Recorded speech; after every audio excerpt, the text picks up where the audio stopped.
आपण पाहताय महाधुरळा।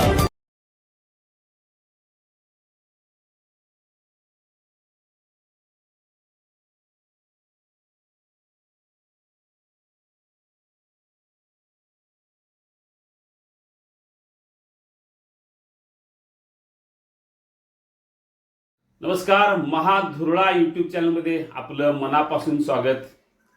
कोल्हापूर उत्तर बाबत आपण आज चर्चा करूया। कोल्हापूर उत्तर मध्ये गेले 5-6 दिवस नाट्यपूर्ण घडामोडी घडल्या आणि या नाट्यपूर्ण घडामोडीतून काँग्रेसनं उमेदवारी बदलत मधुरिमा राजे यांना उमेदवारी दिली। राजेश लाटकर यांची झालेली उमेदवारी बदल केली आणि मधुरिमा राजे यांना उमेदवारी देण्यात आली। ही उमेदवारी का दिली, नेमकं काय घडलं, कशा नाट्यपूर्ण घडामोडी घडल्या हे सगळं आपण यापूर्वीच पाहिलेलं आहे। आता मधुरिमा राजे यांनाच उमेदवारी का दिली, मधुरिमा राजे यांचं नेमकं बलस्थान काय आहे आणि या निवडणुकीत मधुरिमा राजे यांचे जे काय प्लस पॉइंट आहेत त्या संदर्भात आज चर्चा करूया। मुळात मधुरिमा राजे या कैलासवासी माजी मंत्री दिग्विजय खानविलकर यांच्या सुकन्या। खानविलकर जवळजवळ 25 वर्षे आमदार होते, अनेक वर्षे मंत्री होते, त्यामुळे राजकारणाचा बाळकडू मधुरिमा राजे यांना घरातूनच मिळाला। खानविलकर यांची प्रत्येक निवडणूक अगदी लहानपणापासून मधुरिमा राजे या सक्रिय असायच्या। प्रत्येक निवडणुकीत त्या पडद्यामागची सूत्र जे काय हलवायचे असतात ते हलवत असायच्या। त्यामुळं मधुरिमा राजे यांना राजकारणाची लहानपणापासूनच प्रचंड आवड। याच आवडीतून जेव्हा त्या छत्रपती घराण्याच्या सून झाल्या तेव्हापासून अनेक निवडणुकीत त्यांच्या नावाची चर्चा होते। जे 2004 ला मालोजीराजे आमदार झाले त्या निवडणुकीत त्यांचा सक्रिय सहभाग होता। 2009 ला मालोजीराजे यांचा पराभव झाला आणि 2014 पासून मधुरिमा राजे यांचं नाव काँग्रेसचे उमेदवार म्हणून सातत्यानं चर्चेत राहिलं। 14 ला 2019 ला आणि पोटनिवडणुकीत सुद्धा त्यांचं नाव पुढे आलं, पण त्यांनी नकार दिला आणि इतरांना संधी मिळत गेली। आता मात्र शेवटच्या क्षणी मधुरिमा राजे यांना संधी मिळालेली आहे। त्यांचा एकूण जो स्वभाव आहे तो पाहता त्यांचा सगळ्यात मोठं प्लस पॉइंट आहे त्यांचा स्वभाव।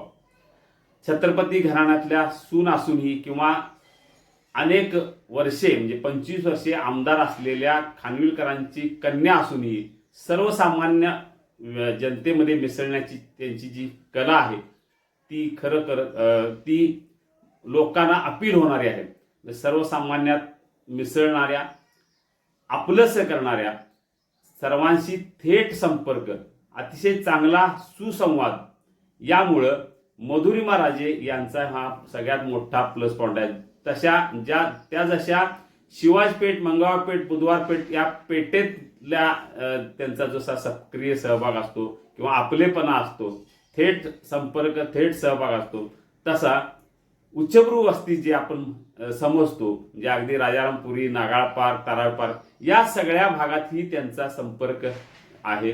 म्हणजे झोपडपट्टीपासून ते बंगल्यापर्यंत प्रत्येकाला आपलंसं करणारे व्यक्तिमत्व म्हणून मधुरिमा राजे यांचं नाव घेतलं जातं। यामुळे त्यांचं सगळ्यात मोठं हे प्लस पॉइंट आहे। दुसरा, मालोजीराजे आमदार होते, 5 वर्षे त्यांनी अतिशय चांगलं काम केलं। लोकसभा निवडणुकीत शाहू महाराज यांना कोल्हापूरच्या जनतेनं अगदी 1.5 लाख मतांनी निवडून दिलं। त्यामुळे ती जी हवा आहे ती आजही कायम आहे। म्हणजे छत्रपती घराण्यावरची जी काही निष्ठा कोल्हापूरकरांची आहे ती लोकसभेत दाखवली आणि ती आज ही हवा ती कायम आहे। त्याच निष्ठेच्या जोरावर मधुरिमा राजे या मैदानात उतरलेले आहेत। जे शाहू महाराजांचं खासदारकी असू दे, मालोजीराजेंची आमदारकी असू दे, याशिवाय मधुरिमा राजे सुद्धा कला, शैक्षणिक, क्रीडा, सामाजिक अशा सगळ्या क्षेत्रात त्यांचं काम आहे। म्हणजे त्या पश्चिम महाराष्ट्र महिला फुटबॉल असोसिएशनच्या अध्यक्ष आहेत, शांतादेवी गायकवाड शिक्षण संस्थेच्या अध्यक्ष आहेत, याशिवाय KSE जे काय क्रीडा क्षेत्रातलं कोल्हापुरातलं संघटना आहे त्याच्या त्या पेट्रन सदस्य आहेत। म्हणजे अनेक क्षेत्रात त्यांचं काम आहे। मनमिळावू स्वभाव आणि दांडगा संपर्क हे सगळ्यात महत्त्वाचं त्यांचं वैशिष्ट्य आहे। ज्या पद्धतीने काल काँग्रेसचा अर्ज भरला गेला त्याला झालेली गर्दी पाहता त्यांचं एकूणच महाविकास आघाडीबाबतचं हवा कोल्हापुरातली दिसून येते. राजेश लाटकर नाराज आहेत. त्यांनी अर्ज भरलेला आहे. तो अर्ज मागे घेणार की नाही हे 2 दिवसात स्पष्ट होईल. पण मधुरिमा राजे यांनाच उमेदवारी द्यावी ही मागणी काँग्रेस, शिवसेना आणि राष्ट्रवादी या तिन्ही पक्षांनी केली.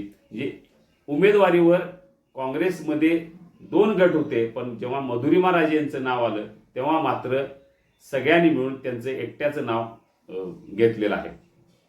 2009ला राजेश क्षीरसागर यांनी मालोजीराजेंचा पराभव केला आणि तेच राजेश क्षीरसागर आता मधुरिमा राजे यांच्या समोर आहेत, जे आपल्या पतीच्या पराभवाचा वचपा त्यांना आता काढायचा आहे, म्हणजे तो बदला घ्यायचा आहे. त्यामुळे मधुरिमा राजे मोठ्या जिद्दीने या निवडणुकीत उतरलेले आहेत.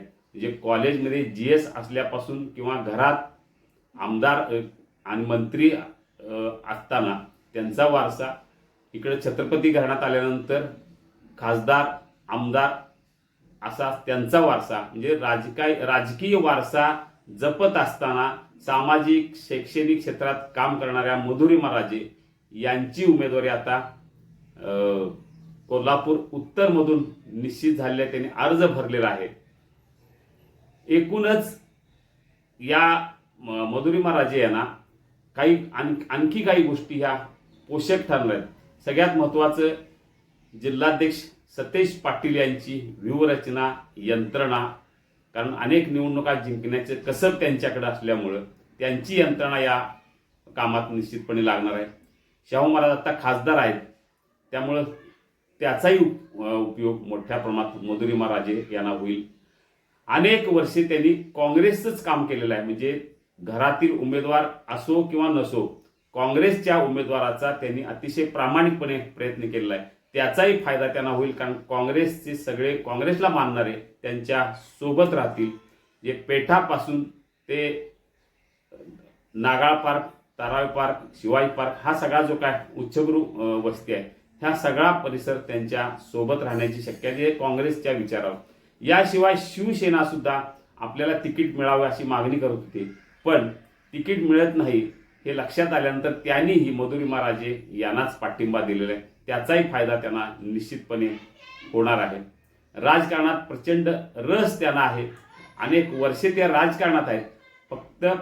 फक्त पहिल्यांदा ते मैदानात उतरत आहेत. यापूर्वी वडील, पती, सासरे असे अनेक जण मैदानात उतरले. त्या सगळ्यांच्या निवडणुकीच्या जी काय सूत्र आहेत किंवा त्या निवडणुकीत सक्रिय ह्या असायच्या, आता मात्र त्या स्वतःच मैदानात उतरले आहेत. त्यामुळं जोरदार यंत्रणा त्या चालवतीलच, संपर्क वाढवतील. पण जे काही अनेक प्लस पॉईंट आहेत त्यांच्या, ते आपण आता चर्चा केलेली आहे.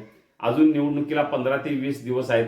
अजूनही वारं बरंच फिरणार आहे, यंत्रणा हलणार आहेत, राजकारण तापणार आहे.